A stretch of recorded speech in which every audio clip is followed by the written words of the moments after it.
BJP. Kerala ഘടകത്തിലെ group പോര് പരിഹരിക്കാനാണ് ഒരു സുപ്രഭാതത്തിൽ കെട്ടിയെഴുന്നള്ളിച്ച ഒരു അധ്യക്ഷനെ പട്ടാഭിഷേകം നടത്തി ബി.ജെ.പി. അങ്ങ് പ്രതിഷ്ഠിച്ചത്. അത് മറ്റാരുമല്ല, ബി.പി.എൽ. മുതലാളിയായിരുന്ന രാജീവ് ചന്ദ്രശേഖരനാണ്.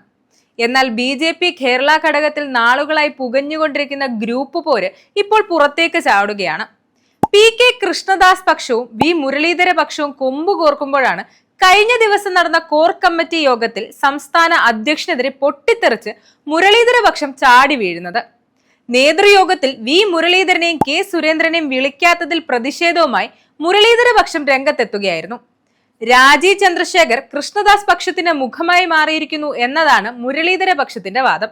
എന്നാൽ മുൻ അധ്യക്ഷനെ കോർ കമ്മിറ്റി യോഗത്തിൽ ക്ഷണിച്ചില്ല എന്ന വാർത്ത മുൻ അധ്യക്ഷൻ കൂടിയായ കെ. സുരേന്ദ്രനൊട്ട് നിഷേധിച്ചിട്ടുമില്ല. കെ. സുരേന്ദ്രൻ അധ്യക്ഷനായിരുന്ന സമയത്ത് കേരള ബി.ജെ.പിയിൽ തമ്മിലടി രൂക്ഷമായിരുന്നു. അത് വളരെ പ്രകടവുമായിരുന്നു. ഇത് കെ. സുരേന്ദ്രന്റെ കഴിവുകേടായിട്ടാണ് കൃഷ്ണദാസ് പക്ഷം പുറത്തെത്തിച്ചതും. എന്നാൽ ഇതിനൊരു പരിഹാരം എന്നോണമാണ് രാജീവ് ചന്ദ്രശേഖരനെ അധ്യക്ഷനാക്കിയത്. ഇതിൽ കടുത്ത അതൃപ്തി നിലനിൽക്കെയാണ് കേരള ബി.ജെ.പിയുടെ അധ്യക്ഷനായി ഗ്രൂപ്പിസം ഇല്ലാതാക്കാൻ എന്ന വ്യാജേന രാജീവ് ചന്ദ്രശേഖർ എത്തി ബി.ജെ.പിയിലെ പ്രബല വിഭാഗമായ കൃഷ്ണദാസ് പക്ഷത്ത് തന്റെ നില ഭദ്രമാക്കിയത്. ബി.ജെ.പിയിൽ ചേരിപ്പോരില്ല എന്ന് നേതാക്കൾ ആവർത്തിച്ച് പറയുമ്പോഴും പാർട്ടിക്കുള്ളിലെ പൊട്ടലും ചീറ്റലും പലപ്പോഴും മാധ്യമങ്ങൾ പോലും വാർത്തയാക്കിയിട്ടുണ്ട്. ഇപ്പോഴത്തെ അസ്വസ്ഥതയ്ക്ക് കാരണം ഭാരവാഹി പട്ടികയിൽ നാമനിർദ്ദേശം ചെയ്തതോടുകൂടിയാണ് പ്രശ്നം രൂക്ഷമായിരിക്കുന്നത്. പൂർണ്ണമായും മുരളീധര സുരേന്ദ്ര പക്ഷങ്ങളെ ഒഴിവാക്കിക്കൊണ്ടാണ് പുതിയ ഭാരവാഹി പട്ടിക പുറത്തിറക്കിയത്. അതും അവരെ ചൊടിപ്പിച്ചിട്ടുമുണ്ട്. ഇപ്പോഴിതാ പുറത്തു വന്ന അടുത്ത വർഷത്തെ അസംബ്ലി തിരഞ്ഞെടുപ്പിന്റെ സ്ഥാനാർത്ഥി പട്ടിക നില ഗുരുതരമാക്കിയിരിക്കുകയാണ്.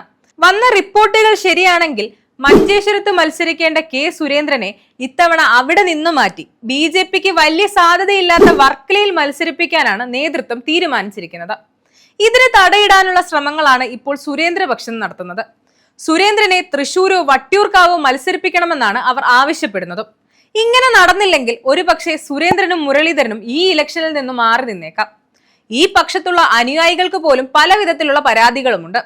അനുയായികളെ ഭാരവാഹി പട്ടികയിൽ നിന്നും ഒഴിവാക്കി, കൂടാതെ മുൻ സംസ്ഥാന പ്രസിഡന്റുമാരെ നേതൃയോഗങ്ങളിൽ നിന്നും വിലക്കി എന്നതിനു പുറമെ സംസ്ഥാന ഘടകം പുറത്തിറക്കിയ പോസ്റ്ററുകളിൽ പോലും ഈ നേതാക്കളുടെ ചിത്രങ്ങൾ ഒഴിവാക്കി എന്നതുമാണ് ഇവരുടെ പ്രധാന പരാതി. ഛത്തീസ്ഗഡിലുണ്ടായ സംഭവത്തിൽ രാജീവ് ചന്ദ്രശേഖറിന്റെ നേതൃത്വത്തിൽ അത് പരിഹരിക്കാനുണ്ടായ ശ്രമങ്ങൾ പോലും സംഘപരിവാറിനെ അടക്കം ചൊടിപ്പിച്ചിട്ടുമുണ്ട്. അതിനിടയിൽ തന്നെ തൃശൂരിൽ നടന്ന പാർലമെന്റ് ഇലക്ഷനിൽ സുരേഷ് ഗോപിയുമായി ബന്ധപ്പെട്ട വോട്ട് വിവാദത്തിന് തടയിടാനോ അതിനു വേണ്ട വിധത്തിൽ പ്രതിരോധിക്കാനോ കേരള ഘടകത്തിന് കഴിഞ്ഞിട്ടുമില്ല. ഇതും ഗ്രൂപ്പ് പോരിന് ആക്കം കൂട്ടിയിട്ടുണ്ട്. ഇതൊന്നും പോരാതെ നിലമ്പൂർ ഉപതെരഞ്ഞെടുപ്പിൽ പാർട്ടി സ്ഥാനാർത്ഥിയെ നിർത്താതെ ആവശ്യമില്ലാത്ത തിരഞ്ഞെടുപ്പാണ് ഇതെന്നുള്ള വാദവും പാർട്ടിയെ ഒന്നടങ്കം പ്രതിക്കൂട്ടിലാക്കിയിരുന്നു.